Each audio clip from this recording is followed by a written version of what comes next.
खाने में जितना मज़े का है, बनाने में उतना ही आसान है। जब आप ये घर में बनाएँगे तो हर कोई आपकी तारीफ़ करेगा। बहुत मज़े का और झटपट तैयार होने वाला ये मटर पुलाव है। बिस्मिल्लाहिर्रहमानिर्रहीम। अस्सलाम वालेकुम नाज़रीन सामीन, welcome back to my channel. मैं हूँ फ़ौज़िया अली और आप देख रहे हैं फूड आर्ट।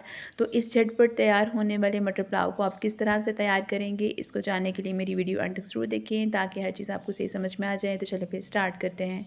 इसके लिए 3 से 4 टेबलस्पून आप ऑयल लेंगे और उसमें 1 इंच का टुकड़ा अदरक का है और 2 कलियां इसमें लहसुन की हैं और साथ ही 1 हरी मिर्च डालकर मैंने इसको मोटा मोटा चॉप कर लिया है। इन तमाम चीज़ों को इसमें डाल देना है। चावलों को मैंने पहले से भिगो कर रख दिया है। आधा किलो चावलों को मैंने 1 घंटा पहले भिगो कर रख दिया था। चावलों का एक अच्छा रिज़ल्ट पाने के लिए आप इसको पहले से भिगो कर रखेंगे तो चावल खिले खिले पकेंगे।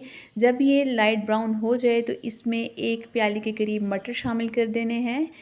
आप यही प्रोसेस जो है वो दूसरी सब्ज़ियाँ डाल के भी कर सकते हैं। कोई भी आप सब्ज़ी ले लें वो इसी तरह से आप इसमें डाल सकते हैं और बेहतरीन आप पुलाव तैयार करेंगे। बहुत झटपट ये पुलाव तैयार हो जाता है। अब इसमें जो चीज़ें डालनी हैं उसमें 1 टेबलस्पून के करीब मैंने इसमें नमक शामिल किया है और साथ ही 1 चाय की चम्मच आप इसमें ज़ीरा शामिल करेंगे। साबुत ज़ीरा मैंने इसमें शामिल किया है। बस यही 2 मसाले इसमें शामिल करने हैं, मज़ीद कोई चीज़ इसमें आपने ऐड नहीं करनी है। इसी से बड़ा बेहतरीन और बड़ा मज़े का ये पुलाव तैयार होगा।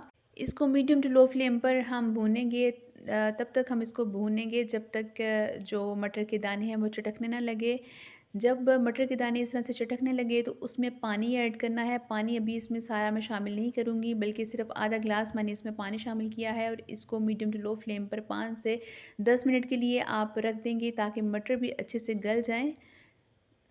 आप अगर यहाँ पर चाहें तो दूसरी सब्जियां भी ऐड कर सकते हैं। गाजर भी आप इसमें शामिल कर सकते हैं, आलू भी शामिल कर सकते हैं। ये चीज़ें फटाफट गल जाती हैं, ज़्यादा टाइम नहीं लेती।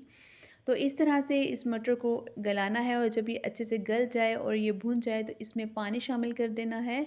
2 ग्लास मैंने चावल लिए हैं तो उसके मुताबिक मैंने 3 ग्लास इसमें पानी शामिल किया है। 2 अदद इसमें हरी मिर्चें मैं शामिल करूँगी। चावल अगर आपके पुराने हैं तो उसमें डबल पानी जाता है और अगर आपके पास नए चावल हैं तो उसमें जितने आप चावल लेंगे उतना ही आप इसमें पानी शामिल करेंगे। तो मैंने सिर्फ 1 गिलास पानी इसमें मज़ीद शामिल किया है क्योंकि ये ज़्यादा पुराने चावल नहीं हैं। जब इसमें बॉयल आ जाए तो इसमें चावल ऐड कर देने हैं जो हमने पहले से भिगो कर रख दिए थे।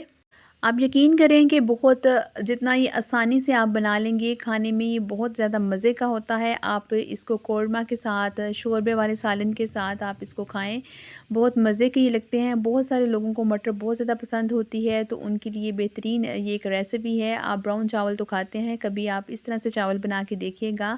अगर आप किसी की दावत भी कर रहे हैं तब भी ये बेहतरीन डिश आपकी तैयार हो जाएगी, झटपट तैयार हो जाएगी, बहुत जल्दी ये बन जाती है।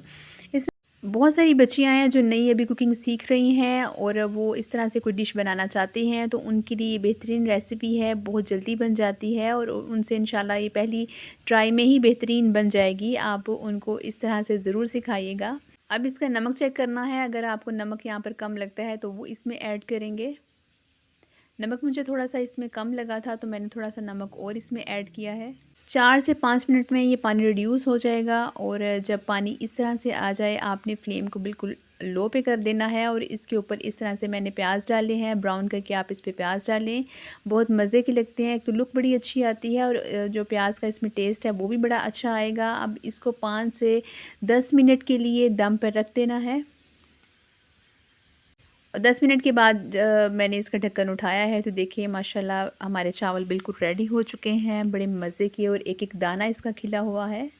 बड़े बेहतरीन चावल ये तैयार हुए हैं। चावलों की क्वांटिटी, पानी की क्वांटिटी और जो आप इसमें मसाले ऐड कर रहे हैं उसकी क्वांटिटी बहुत मैटर करती है। तो आपने इन तमाम चीज़ों को फॉलो करना है। इंशाल्लाह आपके चावल भी ऐसे ही खिले खिले पकेंगे। उम्मीद है आपको मेरी रेसिपी पसंद आई होगी। अगर आई है तो इसको लाइक करें और मेरे चैनल को भी ज़रूर सब्सक्राइब करें। अल्लाह ने चाहा तो एक नई वीडियो के साथ, एक नई रेसिपी के साथ, नई वेरिएशन के साथ आपकी खिदमत में फिर हाज़िर होंगी। तब तक अपना और अपने प्यारों का बहुत सा ख्याल रखें। अल्लाह हाफ़िज़।